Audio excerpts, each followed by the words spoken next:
Welcome to History Hack. If you didn't know by now, we are the revolution. That means we're sharp, witty, lots of fun, but it also means that we're essentially the peasants in Les Mis huddled round a table in the corner of the bar with no money. If you enjoy the show, please do support us.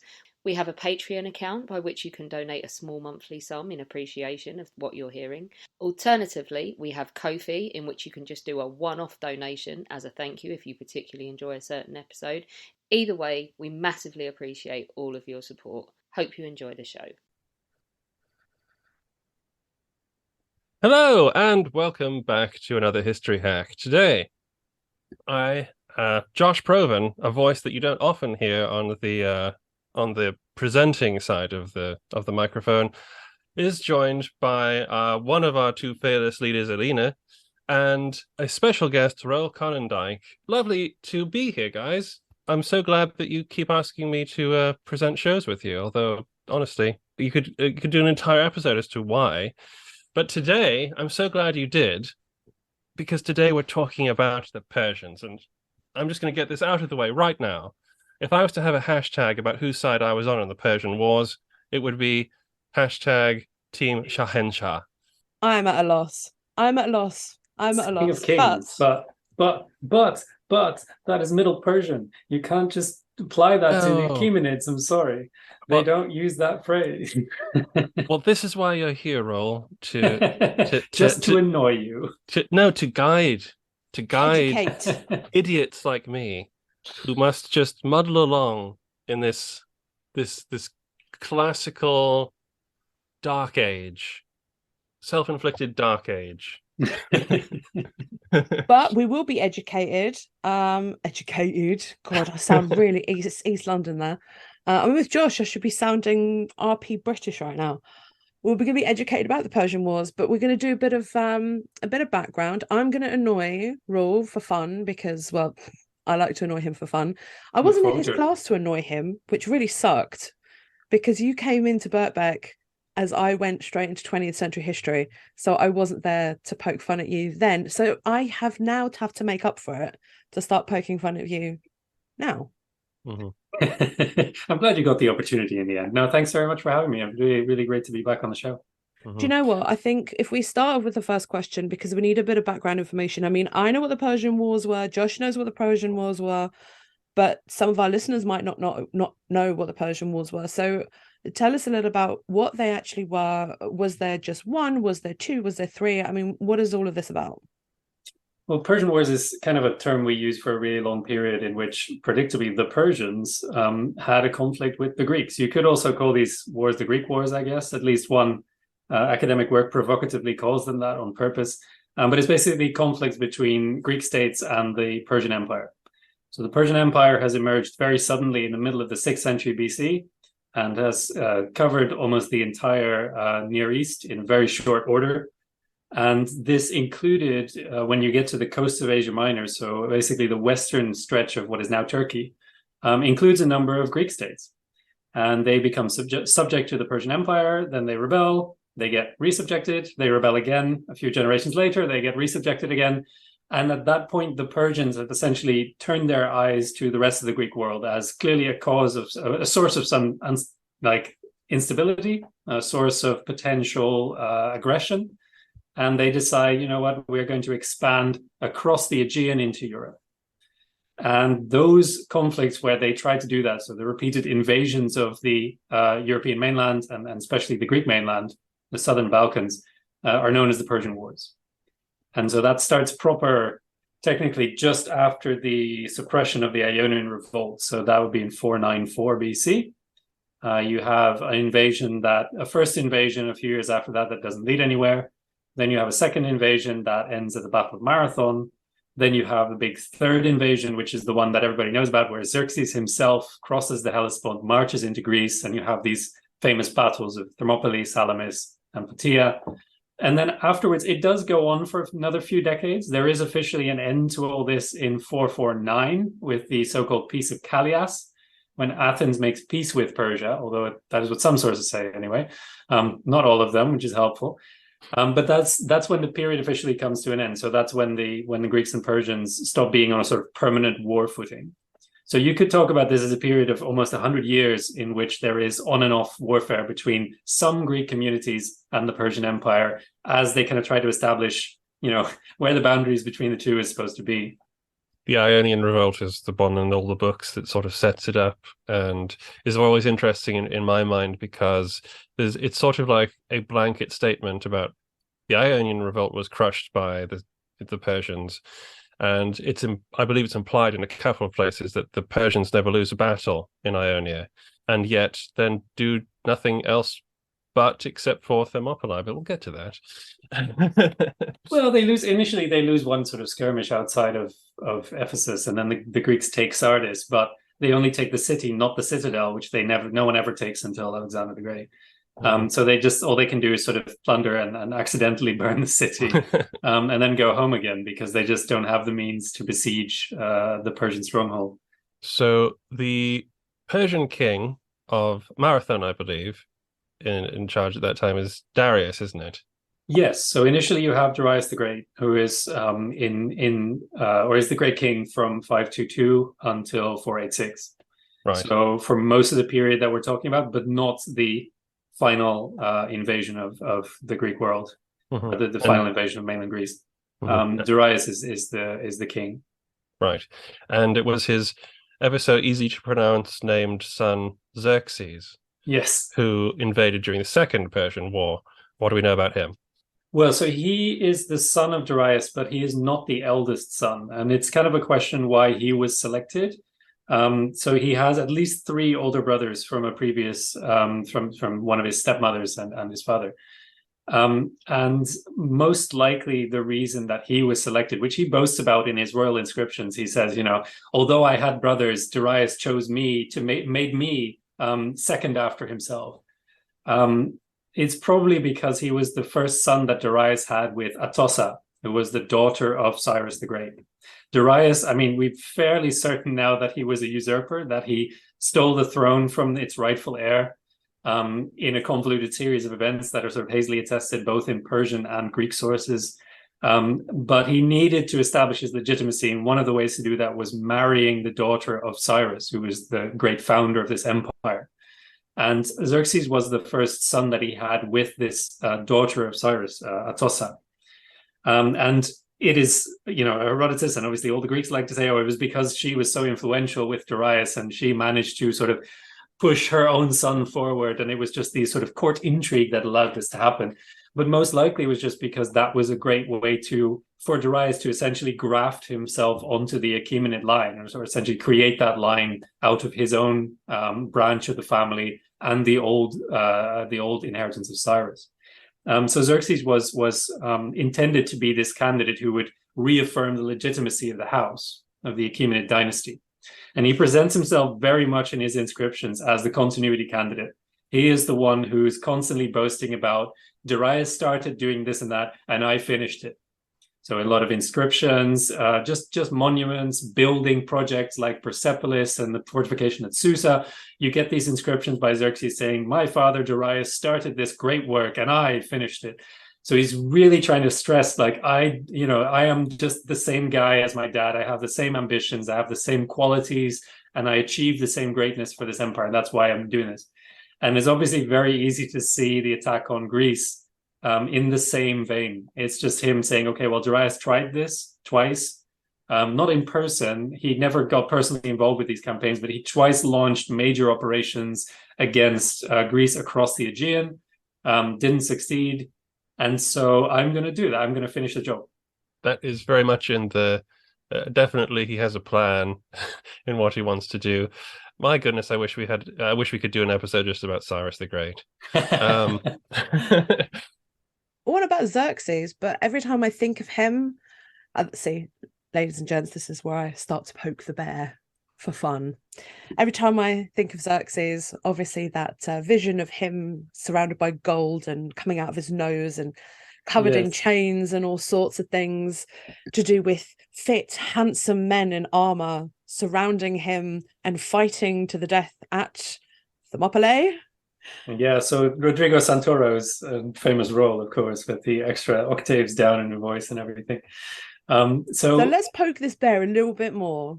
Talk to us It's very interesting, like that picture of Xerxes. I mean, I genuinely don't know what inspired Frank Miller to depict him that way, because it has no connection whatsoever to actual, Near Eastern depictions of Persian kings. I mean, they have a clear, consistent iconographic image of themselves as these sort of coiffed, bearded, crown-wearing figures who are obviously fully dressed. They're very nicely dressed, but they're not, walking around like sort of displays of piercings or whatever.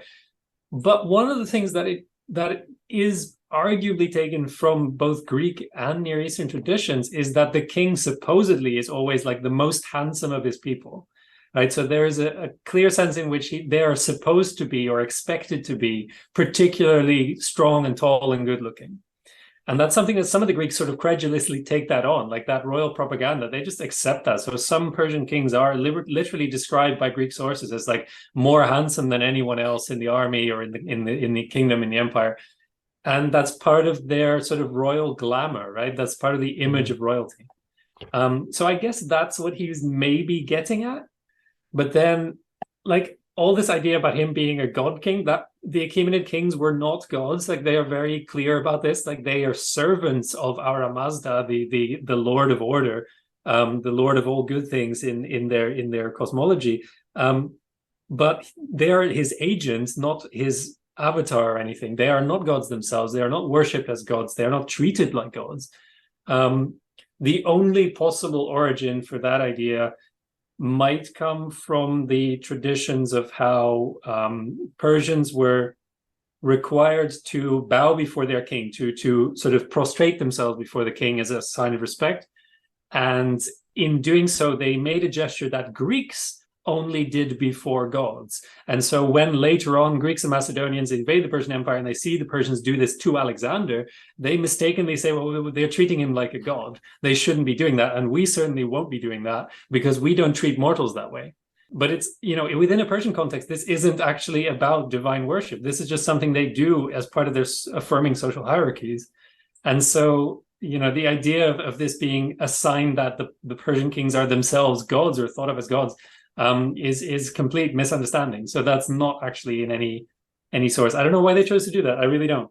I have no clue either. I mean, it's so Greeks would have understood more if the Persian king dressed very scantily and they would have respected him more. Yeah, probably. they would have. I mean, the Greeks made fun of the Persian kings as these effeminate, silk-wearing layabouts, with all they mocked their hairdos and everything like that. And here's this guy who looks more like a Celt/Greek, frankly, with the piercings and everything. What is his ethnicity, Rodrigo Santoro? I don't know, but Brazilian, I think. Well, yeah, that Iberian Celt. But this is the thing. So obviously, the image of him being, festooned with gold and living in this pavilion with a pavilion of decadence, that's obviously tying into Orientalism, like the whole idea, like, the Eastern court with all its fancy nonsense. So that's pretty easy to understand. But just the particular portrayal of the king is really bizarre. Like, very strange. Can I add something else into this? Beard. Like, they always have beards. These guys, like, that's a whole mark of kingship. I just want to add something else into this, because not only do they portray him like that, they also change his voice and they make his voice incredibly godlike. Yeah. So he has this very deep, dark, overly masculine, I am the one and only person voice, and it kind of doesn't really work. No, and that one's also just, I don't know, I have no idea what inspired that. Obviously, in the comic, in the graphic novel, as far as I know, his voice is not specially like signed out, like marked out as being something supernatural, like just like the other characters. So I don't know, they just decided that, we're just gonna go with this. This is gonna be cool. Yeah, it's a strange set of choices, but yeah, it's it kind of does a weird thing of conflating ideas of decadence and Orientalism with ideas of effeminacy, and like the queer coding is widely discussed, right? The idea that they queer coded him, which would be just as much of an affront to Persian sensibilities of masculinity as it would to contemporary Greek ones. Like neither side in this conflict would look at something like that and say, yes, that looks like a manly king. Yeah, I would follow. I would let this man rule over me. Well, literally. I mean, that is the weird thing, is that it becomes completely detached from any contemporary values, and obviously that's fine. It's a modern product, but the reasons why they made those choices are completely obscure to me. So let's talk about some of the sources available then, since this is obviously where we need to go to have a look at reality. Must we? Well, I know, but the most obvious is Herodotus. And what else is available, and how trusted are these sources? And it's queuing you up, Alina, to make fun of Herodotus. Yeah. I won't make that much fun of Herodotus-ish. Well, I mean, Herodotus is important because Herodotus, I mean, he set out to write the history of, specifically all the great things that are worth worshipping and admiring, and in particular the reasons why the Greeks and barbarians went to war. Right, that's his project, as he puts it himself.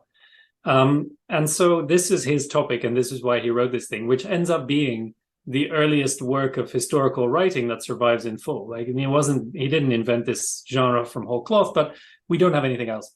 And for large chunks of it, it's really all we have. I mean, there's no independent account, for instance, of the Ionian Revolt. He is the only person to describe that in any detail.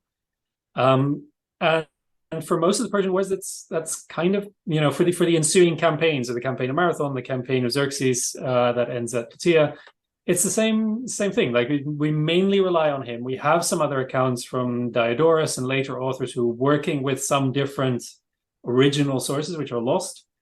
But most of the time they're actually worse. So they, we would like to say that they provide a necessary corrective, but they're actually just very confused a lot of the time, and they don't actually tell us many different or new facts.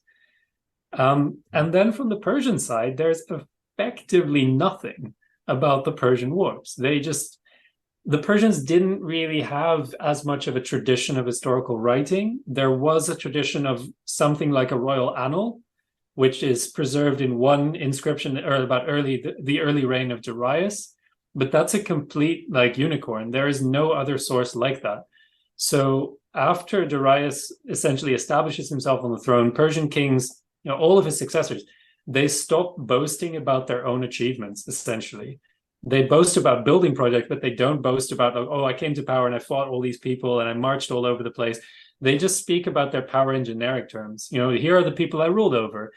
All these people owed me tribute. Isn't that great? Isn't the empire all powerful and eternal? Whereas talking about individual campaigns would just distract from that. It would just, get us muddled in oh, well, you went over to the Greeks and it maybe was a little bit difficult. We don't want to talk about that. We have this structure that is unshakable and eternal. And so they don't like to talk about it. And understandably so, when you realize that the Greek wars were not exactly their finest hours. So in many ways, you can imagine that they were willing to say, well, let's just forget about that. As long as we're in charge, what does it really matter? Mm-hmm. I'm still sore about the whole Herodotus and Thucydides incident on History Hack, where I lost out to Herodotus because apparently he was a better historian than Thucydides. But to be fair on Herodotus, even though he's a fantastic storyteller, because, clearly Thucydides is the better historian, clearly, he still does manage to give you these sources that are desperately needed, especially, for example, for historians of Greek and Roman history. He influences so many other historians in the way he tells his stories and the facts and the figures and the things that he provides. I'm very lucky. I've got to underline this as a historian. I'm very lucky. I had my very own speaking source that I recorded with yesterday. Historians of Roman and Greek history, even medieval history, you have to work with what you've got, and Herodotus gives you so much information that otherwise is lost to God knows where. Mm-hmm. Yeah, so this is the thing, and it would be really great if you could have some kind of alternative source that can inform the story. I don't know, clear archaeological traces like you have for some major events in history, where you can just trace, the siege lines or the city foundations, or you can find inscriptions telling you the whole story on the outside of the building or whatever else. But for the Persian wars, there's just very little. I mean, there's good archaeological evidence that they did indeed raise Athens. So that's something that we can see. But beyond that, it's very, very difficult to, we have the monument in Istanbul that the Greeks dedicated after their victory of at Plataea, just moved to Constantinople in Roman times. But other than that, archaeologically, there isn't that much to see. So you're really relying on Herodotus to tell you the day-to-day of what actually happened in this conflict. And then, unfortunately, of course, Herodotus, he's a bit sort of all over the place in terms of his narrative. He likes to go on tangents, and he likes to tell you backgrounds of things that he discovered, and he likes to tell you different accounts of the same events where he just kind of throws his hands up and say, I don't know which one to believe, so take it for what you will, and things like that. But at the same time, he is, I think, being very conscientious about that kind of thing. He knows what he's doing, and he's trying to be as good a historian as he can be. So, for instance, when he gives you different accounts, he's citing his sources effectively. He's saying, these are the accounts I've heard. I found it very difficult to decide between them, so I'm leaving it to you. So other times he says, well, I don't believe this story. I think this one's more credible. Other times he says, I couldn't find this out. So there's a very clear sort of way in which he's trying to be accountable for what he's done. And this is, ironically, nowhere near as true as it is, or nowhere as true as it is when he's talking about Persian army numbers, which is the one part where we absolutely and unequivocally know that he's wrong, right? He says that Xerxes invaded Greece with an army of 2.5 million fighting men, and that if you count all the camp followers and servants and everybody else who was involved in this, the grand total was more than 5 million. We know this is logistically impossible. We know it cannot possibly have happened, right? There is no way that many people could be gathered in one place in antiquity and fed and watered and moved around. It's just not possible. Even in modern day, that would be an unimaginable migration. But that is the time when he is at his most scientific. He tells you exactly how it breaks down by people, by the number of ships, by the number of contingents, how many people came from each different side. Plus, on top of that, he actually shows you the method by which the Persians supposedly counted all of them. He tells you they made a little walled enclosure in which they could fit 10,000 men, and then just put in 10,000 and then drove them out again, put in the next 10,000, drove them out again, so that they could sort of keep tabs of how many 10,000s there were. And he says they went through this whole process to count the army, and that was the result. In other words, he's really trying hard to make you say that this is empirical, evidence. I have the receipts of this fantastical number. So there are ways in which Herodotus is sort of simultaneously a good and terrible historian, and you have to kind of give him credit for managing that balance somehow, where he's coming up with things that he himself doesn't believe. When he gives you the total, he himself says, I don't believe they could feed all these people. He knows, he knows. So,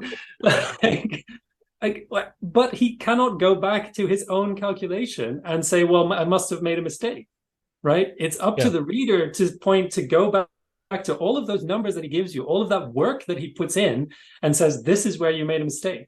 And if you can't point to that, then you have to go with it. That's Herodotus's own take on it, basically. It's just this is what I got, Mm-hmm. Yeah, it is. The thing is as well that you were talking about that there's no Persian sources. The reason why you can't check Herodotus's facts, his numbers, is because any records that the Persians kept were likely destroyed when a certain place was destroyed. Yes, by a certain vandalism. Yes. By a certain expansionist king who decided arbitrarily to launch himself and his culture Unprovoked, yes. onto another. No, very much so. I mean, obviously, we don't know if there would have been a Persian record for him to destroy of this event, because, as I said, we don't have any evidence that there was a historical tradition of this kind. What we do have is traces, because Herodotus obviously spoke to different peoples, not just to Greeks on various sides of this conflict. He also spoke to Persians and Egyptians and Scythians. And there are some traces in his story of perhaps the way that the Persians might have been telling this. And there's also a later tradition that hypothesizes how the Persians told this story, in which it turns out very differently. I mean, not the end result, but they just don't talk about the end result. They just talk up to the point where they were winning, and then they just stop and they say, well, job well done. Xerxes went home and everything was fine, which is obviously great, because from a royal propaganda point of view, if you're addressing people in different parts of this empire who have never seen a Greek before in their lives, or only as employees of the king, because there were Greeks, working on Persepolis, and there were doctors at the Greek court, but you only know them as servants of the king. It's very easy to believe that actually, he won, or at least he wasn't defeated, because that's impossible. He's still in charge, isn't he? So it's probably very easy to spin that.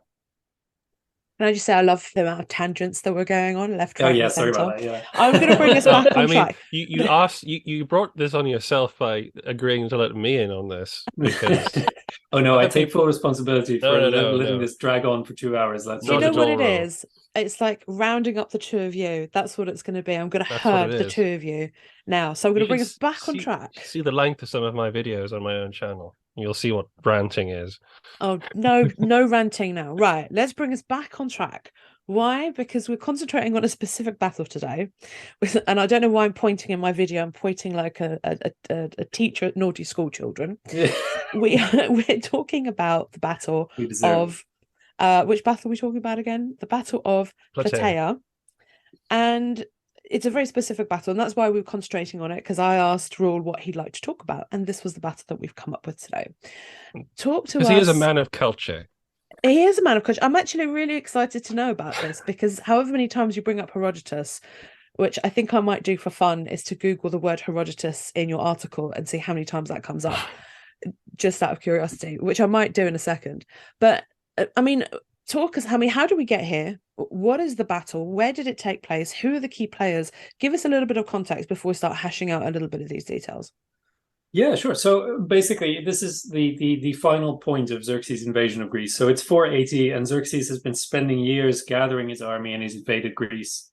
He's marched through basically what is now northern Greece, down into Thessaly, and then defeated the Spartans at Thermopylae, taken Athens. He's razed Athens to the ground, but there is still an alliance of Greek states that continues to resist.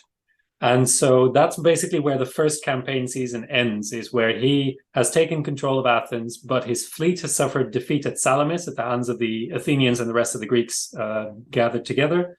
And south of Athens, the evacuated Athenians, who have taken all of their population out of Athens and are now sort of in essentially a naval power on the move. And the rest of the Peloponnese is still united in its decision to resist his onslaught, instead of submitting like the rest of the Greek world at that point has done. So that's where that campaign season ends. And then Xerxes goes home. And obviously the Greeks paint this as this great sort of, he's running away with his tail between his legs, he's fleeing from potential defeat. But more likely we should see this in sort of Near Eastern traditions, where the king is only expected to lead his expedition the first year. And then he needs to prove his legitimacy. He needs to prove he can lead men and defeat his enemies, but then he's done. He can go home. It's fine. So he just goes home, and then, his job is done, and he leaves the rest to his trusted generals.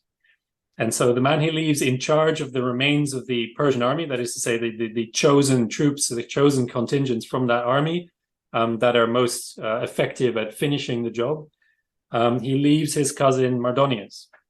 Mardonius is one of those nobles that you can, is astronomically powerful men in the Persian Empire, just shy of the actual kingship. This is somebody whose family is intertwined by marriage in multiple ways with the royal family. So this is one of the people who's closest to the fire of anyone in that empire. His father, Gobryas, was one of the conspirators who put Darius on the throne.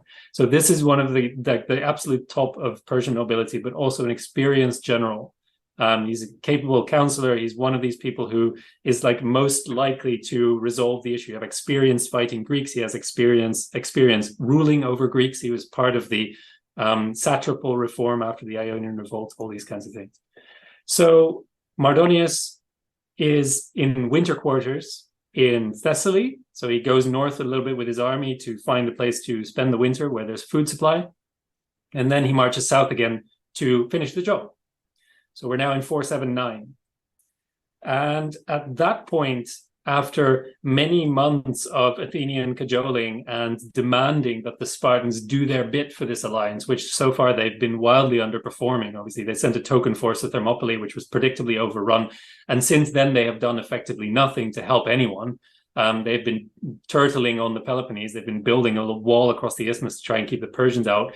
And the Athenians, whose territory is north of the isthmus, recognize this as being essentially abandoned to their fate. So they've been very aggressively pushing them to finally do something, march north, help us out, confront the Persians in the field. And the Spartans now finally do. So they bring out their full levy, or at least something close to it, and they demand that their allies send the same. So they've sent this full militia pouring out of the Peloponnese in order to confront the Persian army. And the Persians at that point are back in Athens. They've sort of raised it again for good measure, just sort of symbolically reasserting that they're still in control, you guys. But at this point, because they hear that this army is approaching, and this is actually a large land army, which is clearly intent on forcing a decision, they withdraw north into Boeotia.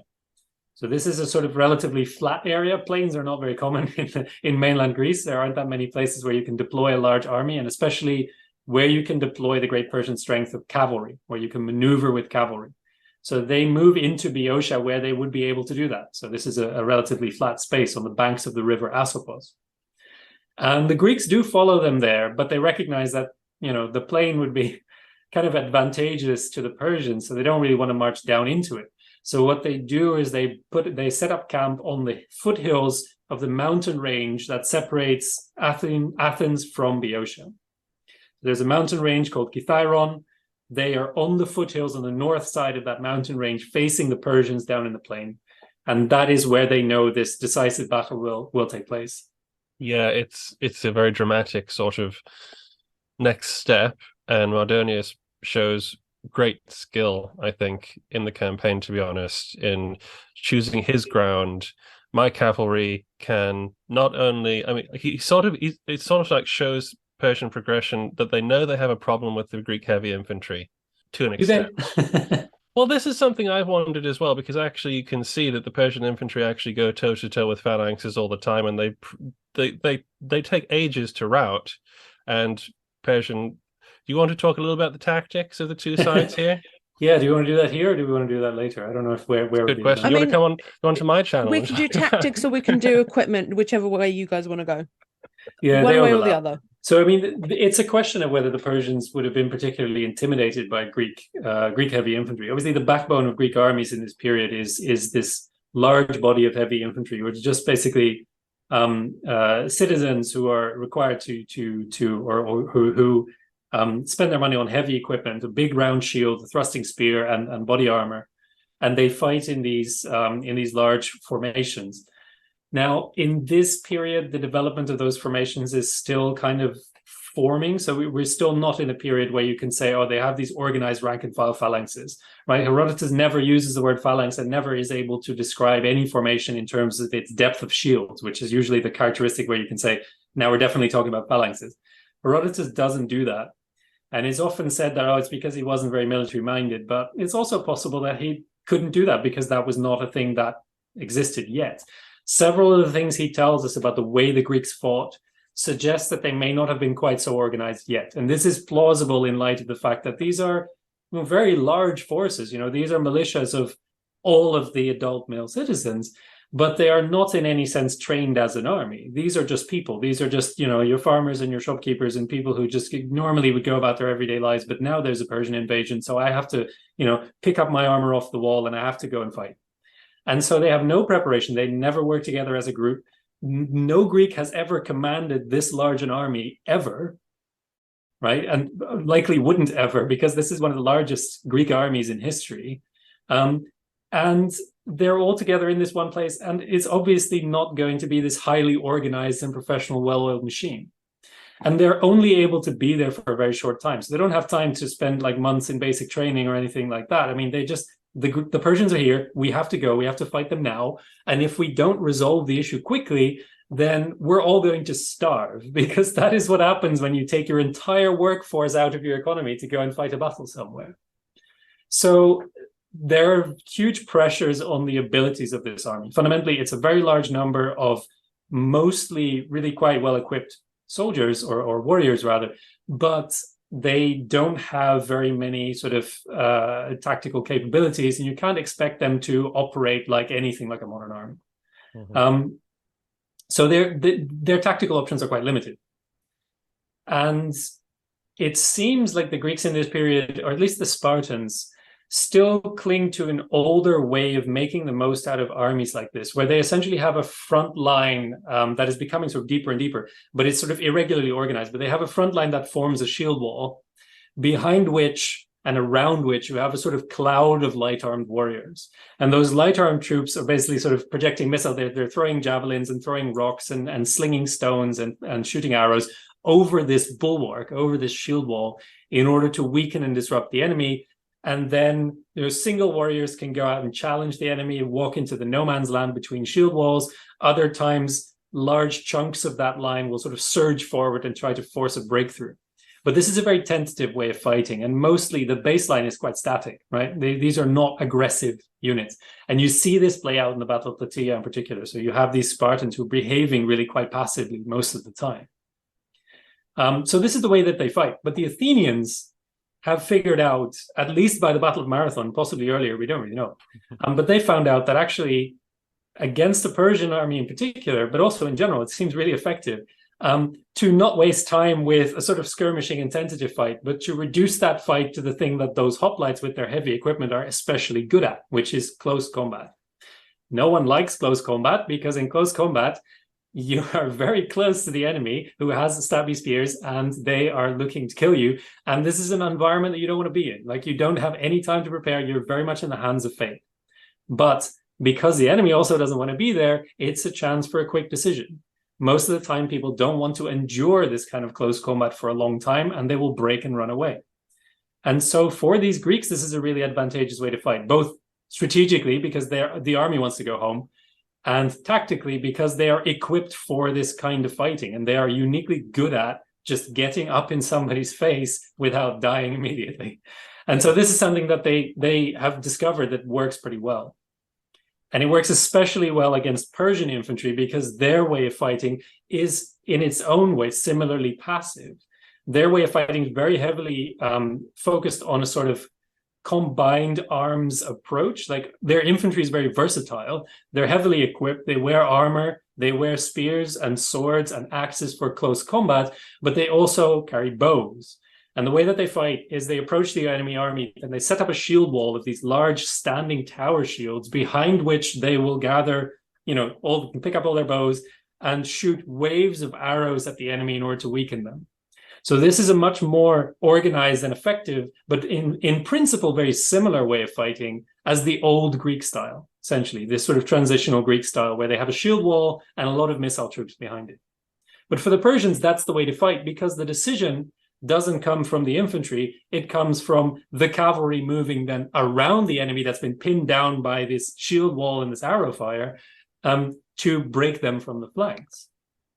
And so the Greeks have found that when you're facing that, like the Athenians did at Marathon, if you want to decide that issue, you shouldn't stand there and face the Persians and absorb, wave after wave of arrows, because you're just going to get whittled down. They're better at that than you, right? They train their whole lives to be archers. They can shoot from horseback. They can shoot on foot. They're proud of it. They boast about it. That's their way of life, right? You don't want to mess with that.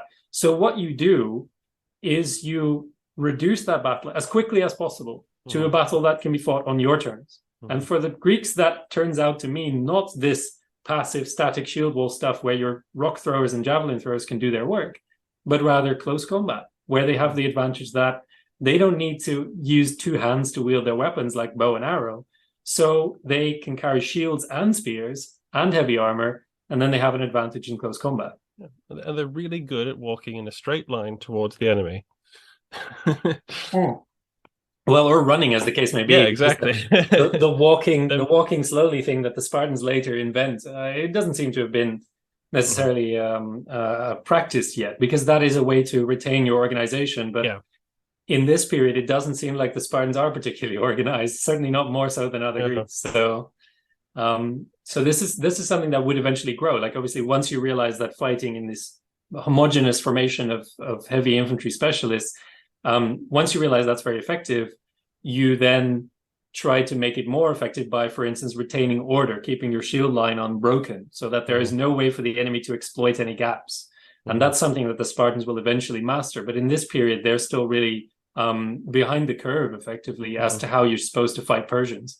They're all and they know it. citizen Like soldiers. Yeah, they don't spend their lives training to do this. It's no, and in fact, I mean, they've never fought Persians before, which is kind of they tried it once, it didn't work. No. No, so according to Herodotus, before the Battle of Plataea, they get nervous and they say maybe we shouldn't be the ones who are stationed over against the Persian immortals that they can see down in the plain. They can see Mardonius drawing up his army, and they realize that the cream of his army, the immortals, are lined up against the Spartans in the Greek line. And they ask the Athenians, like, do you want to swap? Because the Athenians have fought and won the Persians, and the Spartans have fought and lost, right? So this is, in terms of expertise, you can sort of see that they would have maybe had more faith in the Athenians to meet that challenge than they had in themselves. So we've already spoken about Herodotus' 5 million statistic. Oh. But we haven't spoken about his statistics about this battle and specifically. So according to Herodotus, the Persian army numbered over 300,000, and they apparently feared the size of the Greek army. I mean, how true is this regarding the size of both armies? Do we know? So this is really, really difficult, and it's an endless debate. I mean, 300,000 is the supposed remains of the army after the bulk of it retreated back into Asia. And so these are the picked parts of the army that stay behind with Mardonius to finish the job. 300,000 is still too much. I mean, this is generally, I think, pretty widely accepted. No one really believes that there were 300,000 Persians and allies. Let alone, I mean, there is another 50,000 Greeks, according to Herodotus, which is already too large to be credible. The numbers on the Greek side are partly also the result of some mathematics, but we are at least more confident about the number of hoplites that Herodotus mentions. Now, there are various things in the story that make us believe that if we know the Greek number, then we can also more or less guess the Persian number. It goes like this, more or less. The Greek number of hoplites is said to be in the area of something like 33,000. If you put the hoplite forces of all these different states together, that's about right.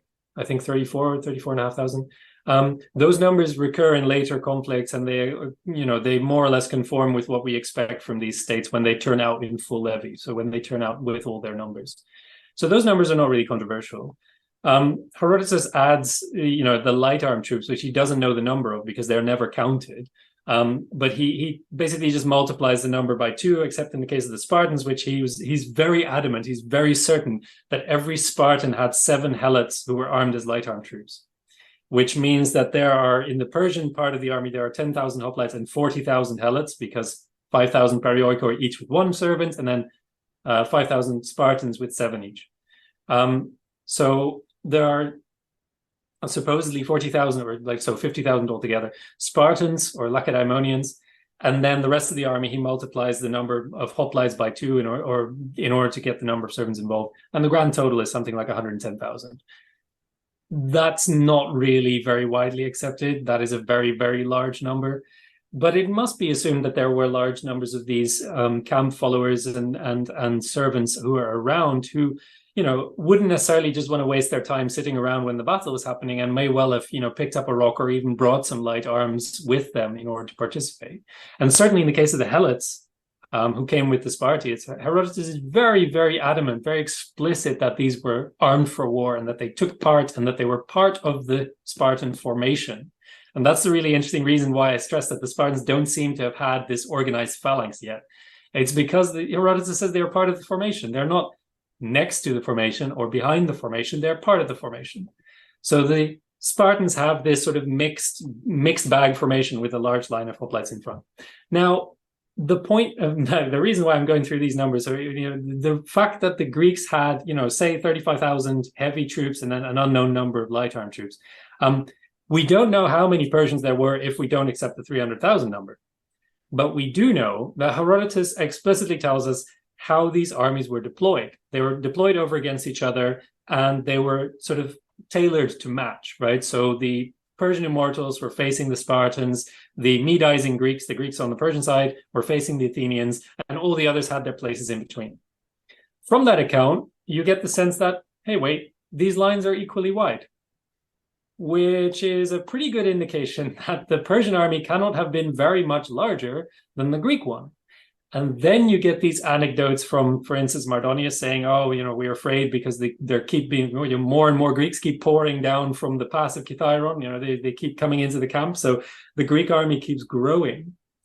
And then you also get the story that Mardonius supposedly challenged the Spartans to a fight of his immortals against the Spartans. So 1v1, essentially, 10,000 versus 10,000. Which was supposed to be the gentlemanly way to resolve this conflict. Now, it doesn't really make sense for him to do that if his advantage is that he has vast, overwhelming numbers, right? It doesn't make sense for him to say, oh, let's give up those numbers. They don't really matter. I don't really know what to do with them. Instead, let's fight 1v1, 10,000 versus 10,000. Unless, of course, the Persians were actually worried that they did not have the numerical advantage, that they were going to be buried in Greeks if they tried to fight this mass. And that therefore fighting 10,000 versus 10,000 would even the odds and would be in their favor.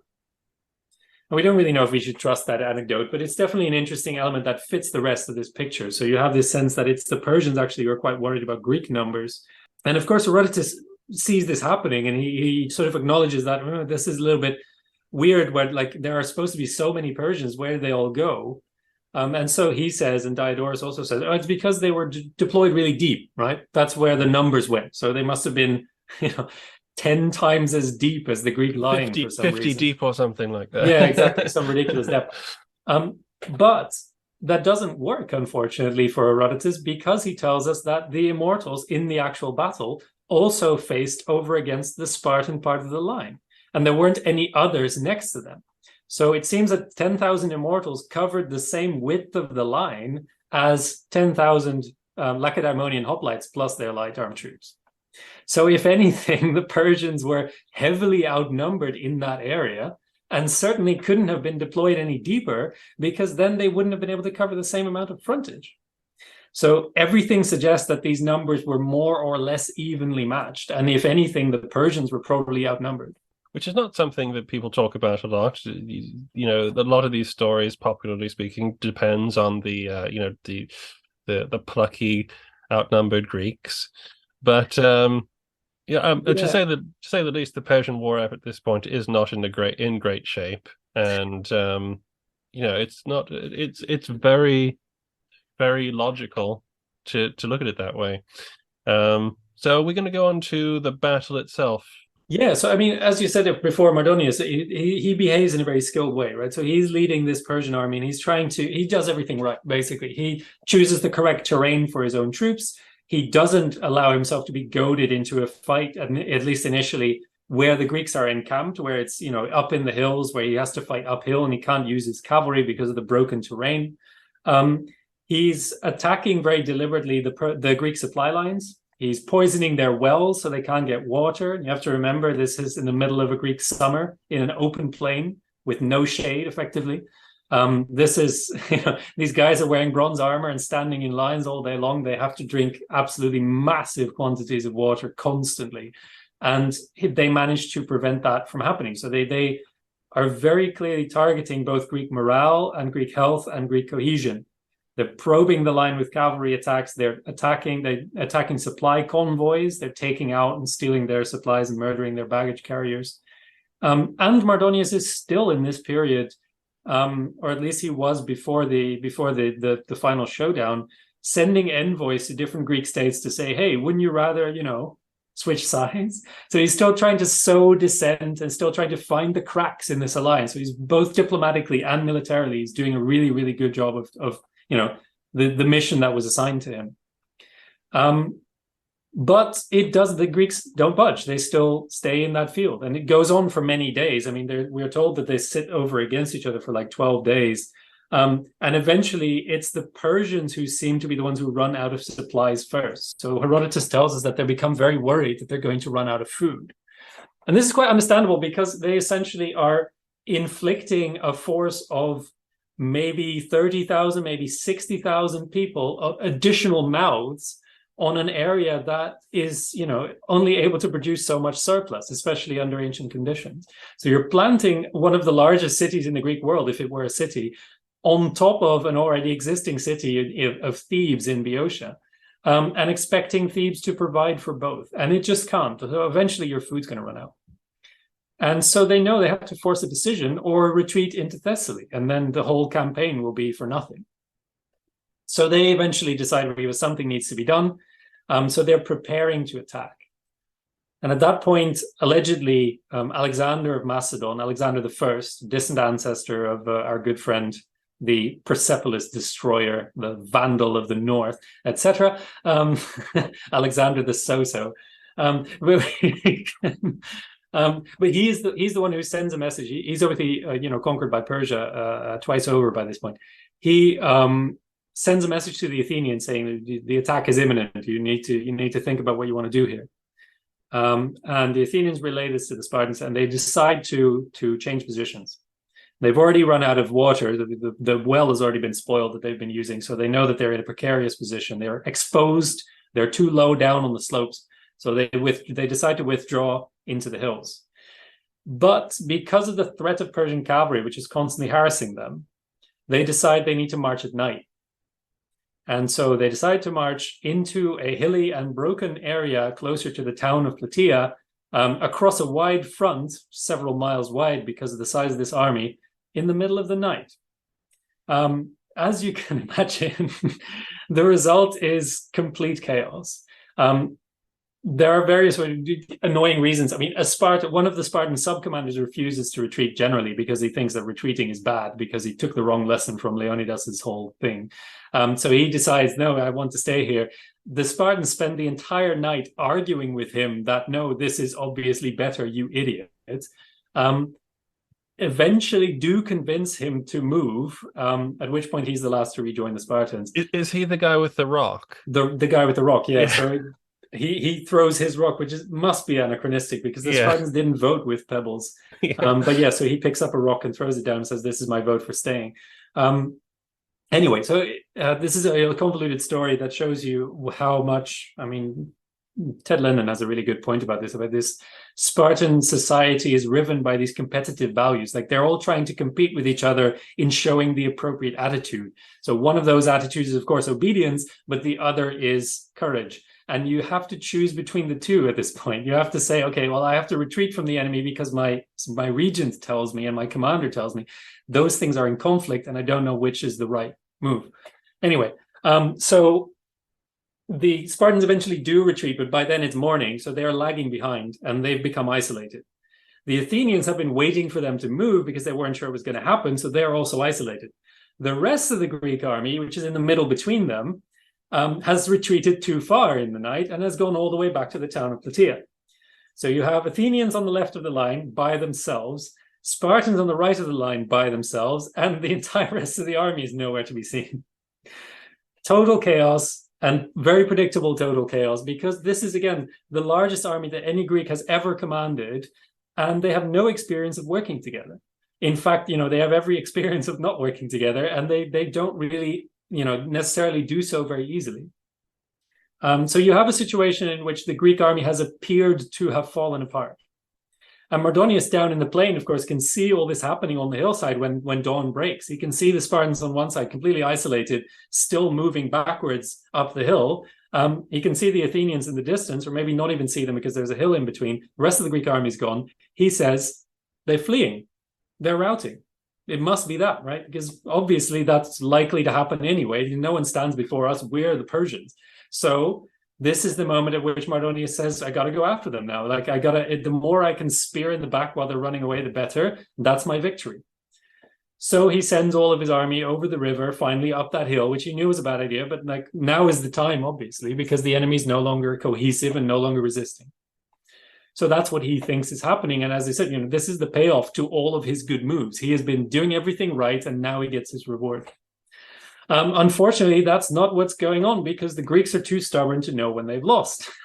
So when the Persians advance on their position, the Spartans still stand there and turn to fight them. And that's when the battle proper essentially unfolds. So the Persians do their thing. They establish their shield wall. They start firing arrows. The Spartans take that, they endure that for a long period of time, for much too long. I mean, people are dying in the ranks everywhere, but they're completely passive because they can't get good omens. They aren't getting the right portents from the blood sacrifice that they habitually do before every battle, and so they're standing there and taking it essentially until the Tegeans, who are the only allies who are still with them, who's their neighboring state in the Peloponnese and one of their oldest subject allies, decide, right, we're fed up with this, like we're just going to go for it.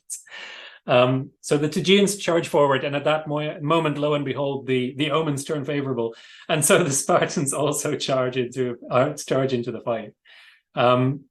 And that's when you get this sequence where first they overthrow the shield wall, but they don't seem to drive forward into the Persian line. They then sort of stop and hold back, allowing the Persians to essentially reform, but without their big tower shields, and try to find some way to deal with this. And then that encounter between those two sort of tentative, passive formations where, every now and then warriors rush out to try and dislodge the Spartans or break gaps into their line, but they get rebuffed and they get thrown away, they're thrown back and they get stabbed. This goes on for a long time because neither the Persians nor the Spartans are making any kind of decisive moves. Mardonius is right there with them. He's leading them from the front. He's on a white horse. He's very conspicuous. He's pressing them on, trying to get them to launch an all-out attack on this Spartan line. But because they're in the hills, he cannot use his cavalry. So he has the Spartans where he wants them. He has them pinned down. Although his men are now at a disadvantage in close combat, he could still decide the issue if he could bring the cavalry to bear, but they can't seem to get there. We don't have any account of their actions in this battle. We must assume that it's because they were simply unable to engage in any way, to find a way to approach either the flanks or the rear of the Spartan position. And so it comes down to this horrific battle of attrition between Persian immortals and Spartan hoplites, which the Spartans win over time gradually because of their large shields and heavy armor and their supposedly longer spears. The Persians still wear body armor and they are armed for close combat. They're not running away like skirmishers. I mean, they're prepared to fight. The Persians or the Spartans, they're not afraid of fighting in hand-to-hand combat. But they rely on those big tower shields to protect them from direct assault. And once that shield wall is down, they don't all have their own big heavy shield like the Greek hoplites do. And so that puts them at something of a disadvantage. So even then, I mean, this fight lasts as the impression we get is it takes a really, really long time. But eventually, Mardonius on his white horse is struck down by a thrown rock. So the Spartan Amnestos throws a rock at him and crushes his head. Mardonius dies, and that's when his bodyguard collapses, and with them the immortals. Because if you're no longer receiving orders, but also that there's no longer anyone who can bring in troops to turn the tide, no longer anyone who can direct reinforcements or who can maneuver in any way. Then you can see that you're losing this battle of attrition. You might as well go home. And at that point, of course, when the immortals break, the rest of the Persian army does not hold. And so that's when the whole line collapses and flees back to its fortified camp. And the day belongs to the Greeks against everyone's expectation. I made a hurrah. Well, if you think the Greeks are good guys. Yeah. It's just a massive irony with the Battle of Plataea. I always think that even Mardonius's mistake is motivated by the right sort of instinct. Yep. When you're presented with that on the ground in a real situation, you see that in front of you, you are left with no other option but to assume that everything has gone to hell in the Greek army, and as a soldier, you must take advantage of that. Yeah, and let's not forget, I mean, it's often said about the Greeks that they prefer pitched battle as a way to resolve wars, which is, it has a kernel of truth in the sense that they want wars to be decided quickly because they need to go home and, do farm stuff and related things. But it was a Persian tradition to beat the enemies in the field. And this is something that Herodotus stresses at this point. And Mardonius feels pressure of his own moral code, essentially. It is the Persian way to fight people in open battle and defeat them that way, because that's how you prove that you're stronger than them. And so letting the Greeks get away is not an option. So when he sees them, especially when he sees them running, he has to be like, if I don't do anything now, I just failed completely as a leader. So yes, he absolutely does the right thing every step of the way. It's just that the Greeks, are too stubborn to know when they've lost. Yeah, definitely. Well, due to this, what ends up a fairly catastrophic defeat, the Greeks overrun the Persian camp, and there's just sort of a great chase basically across the rest of the countryside, even up into the final fortified camps. And those are very interesting actions as well, but we don't have time for those today. The mopping up operations afterwards. But it's a very significant battle that actually usually gets overshadowed by Thermopylae for some reason. And I think Roel has given us a great understanding for anybody who has never heard of it before or wanted to know what happened after Thermopylae and Salamis, as to how this occurred, how Greek remained Greece. So it would have anyway. I do want to push. I agree. I think we could actually go into that as well. Yeah, I want to point out. What thought do you want to go with? Yeah, at the end? People just like to dress this up as this victory of Greek culture against the sort of culture that was coming to destroy them. When in fact, the Greeks in the Persian Empire were doing fine. Not just in the sense that their cities were prospering, which they were, and that their intellectual development was at an all-time high, which it was. But also that, when they established in the Ionian Revolt that they didn't want to be ruled by puppet tyrants, but wanted to have democratic regimes, the Persians let them have it. Because the Persians understood that in order to rule an empire as diverse as the one that they had, the best thing is to let everyone do whatever they want and keep their own customs, as long as they, remain loyal and pay tribute. And in fact, somebody like Xerxes, he comes to the coast and sacrifices at the temple of Athena in Troy. And he comes to Athens. Yes, he raises Athens to the ground, but then he sacrifices to Athena on the Acropolis. He knows his job as a conqueror is to, try and be acceptable to the peoples that he conquers. And this is something that Persians generally are very good at. So there's no reason at all to assume that they would have quashed Greek ways or any particular Greek institution or tradition. Mm-hmm. I think so, and that is a great thing to end this podcast on. I think, Alina, with that big myth bust, the biggest myth bust I think that you can have with the Greek and Persian wars, and everybody can argue about it for the rest of the day. That is our gift to you. It's been amazing to have you back on. I loved our first podcast, loving the second podcast. So you're welcome back onto History Hack whenever. We can always talk about the aftermath. I think that would be. What Josh said earlier, to mop up. I think that would be an interesting podcast. So we've got to get you back on. I'd love to do that. I would look forward to it. So thank you so much for joining us. Thanks so much for having me. It's great to be here again. Our incredible guests give us 45 minutes of their time to join us and talk about their work or their new book. This is just a small taster. As a result, we have launched our very own bookshop on bookshop.org, where you can find our guests' latest books. You can support them, and you can support us on History Hack. 10% of every sale via our bookshop supports the podcast and allows us to keep going and bring you more top-of-the-line guests.